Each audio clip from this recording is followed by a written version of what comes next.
درسنا اليوم أيها الأصدقاء هو نموذج يعرض جدول ويمكن تحديد أسطر هذه الجدول. نفترض أنه لدينا هذا الجدول، عندما ننقر الزر يتم عرض نفس الجدول في هذا النموذج، ويمكن عند تحديد بيانات معينة أسطر معينة ونقر أوكي يتم تحديد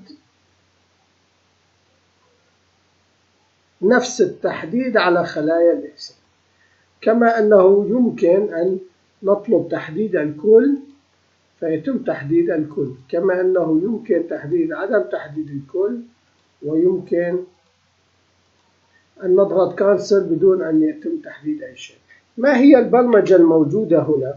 البرمجة الموجودة عند الزر هو الذي يذهب بطلب لتنفيذ اليوزر فور واحد شو. وما هو الموجود باليوزر فور واحد شو؟ نحن لدينا عملية إقلاع اليوزر فور. هذا الإقلاع يقوم بعملية أن المتغير يأخذ من من الورقة الفعالة المجال والأعمدة اللي يتكون عدد، فإنه من هذه الورقة الفعالة يأخذ عدد الأعمدة الفعالة، ثم المتغير الثاني يأخذ من الورقة الفعالة يأخذ مجالها ما هو من A إلى DC. وهنا هذا المتغير لكي نربطه مع الليست بوك نقول أن عدد أعمدة الليست بوك هو نفسه المتغير الذي عرف عدد الأعمدة، والرو سورس أو البيانات التي سوف تأخذها الليست بوك هي نفسها المتغير لكن نأخذ عنوانه، وبذلك نعطي متغير قيمة فاصلة مسافة فارغة لكي نستخدمها بهذا الفور. هذا الفور يقوم بوضع عرض العمود، فإذا نحن الآن في متغير من 1 إلى عدد كل الأعمدة، ونقول هذا المتغير الذي هو مسافة زائد معه الورقة المفعلة والمجال كله، لكن من هذا المجال نأخذ العمود الأول لأنه متغير سي، ثم العمود الثاني، ننتهي من الحلقة ونعطي العمود الثاني لكي نغير عرض العمود. فإذا نحن نطلب أن يتغير عرض العمود حسب ما هو موجود في البيانات، والفاصلة منقوطة. فإذا في هذه الحالة نغير خاصية المجال الليست بوك لكي تأخذ عرض العمود، ونلاحظ ذلك هنا أن عرض الأعمدة الموجودة للليست بوك هو ما تم استنتاجه من العمود الأول زائد العمود الثاني زائد العمود الثالث، وفي بينهما الفاصلة المنقوطة.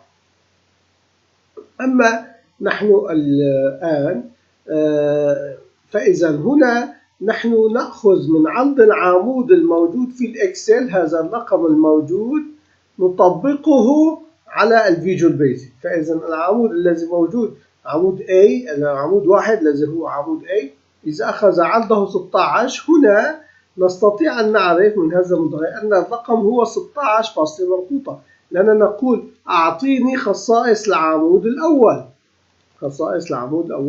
فيذهب ويقول خصائص عمود 1 مثلا 16، وهنا نعطي تدور الحلقة فتأخذ متغير مسافة أولا ثم رقم 16 فاصلة منقوطة ثم رقم 12 رقم 5، وبذلك نحصل على المتغير لكي نغير عرض الأعمدة لهذا الليست بوك.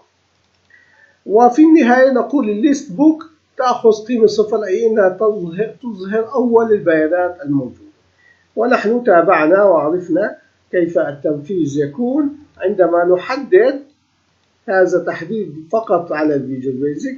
أما عندما نقول أوكي هذا النقر الآن سوف نتعلم كيف ينتقل إلى الإكسل. نحن أخذنا عملية التفعيل عند تفعيل الويندوز، تفعيل اليوزر فورم يعرف عدد الأعمدة ويعرف المجال ويربط عدد الأعمدة بالليست بوك لكي يتم برمجتها، ويربط المجال بأدرس للمتغير، ثم يقول أن متغير C1 يساوي إلى عدد الأعمدة، ونقول أن عرض العمود الأول، هذه خاصية عرض العمود الأول موجودة في الإكسل على فاصل والقطع، هذا المتغير يتراكم إلى أن ينتهي من عدد الأعمدة، وبذلك أصبح لدينا خاصية عرض الأعمدة توضع هنا من 16.10 2.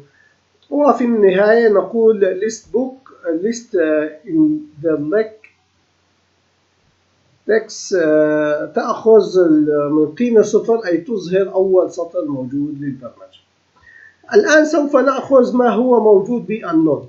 النون هي أننا لا نريد تحديد أبدا، فإذا هذا الزر يقول أن من الآن 0 إلى list book وعدد الليست بوك المحدد ناقص 1، ونقول أن الليست بوك المحدد إذا كانت 0 1 2 3 فولس، فإذا الغي التحديدات.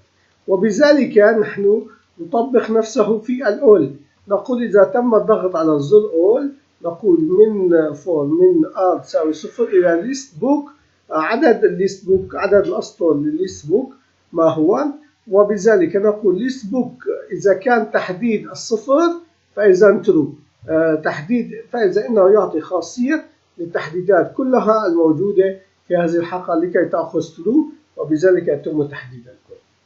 أما زر الأوكي إنه زر بسيط جدا، يقول للمتغير الأول والمتغير الثاني بحلقة إذا الآر كانت من الصفر إلى عدد الأسطر الموجودة بالليست بوك، فإذا إف تقول إذا الليست بوك كانت محددة حسب الآر 0 1 2، إذا كانت محددة يتم تطبيق هذا كله، لم تكن محددة يتم أخذ فور جديدة وبيانات جديدة وأسطر جديدة.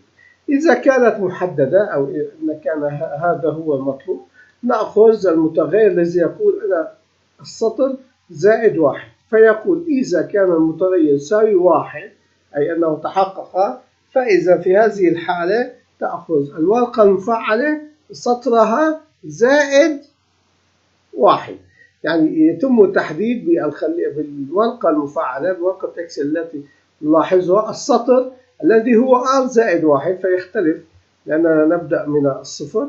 وإذا لم يكن السطر الأول فإذا إنه يذهب إلى السطر الثاني لكي يتم تحديده. وبذلك نقول إذا كان لا يوجد تحديد فإذا لا يوجد شيء لكي يتم تحديده. وبذلك أيها الأصدقاء انتهينا من هذه البرمجة الجميلة جدا التي تفيد كل المبرمجين أنه نموذج يتم عرض جدول، وهذا الجدول عندما نحدد 4 أسطر منه لنفترض أنه يتم تحديد هذه ال4 أسطر بشكل كامل. نلتقي غدا إن شاء الله في برمجة جديدة ومفيدة لكم.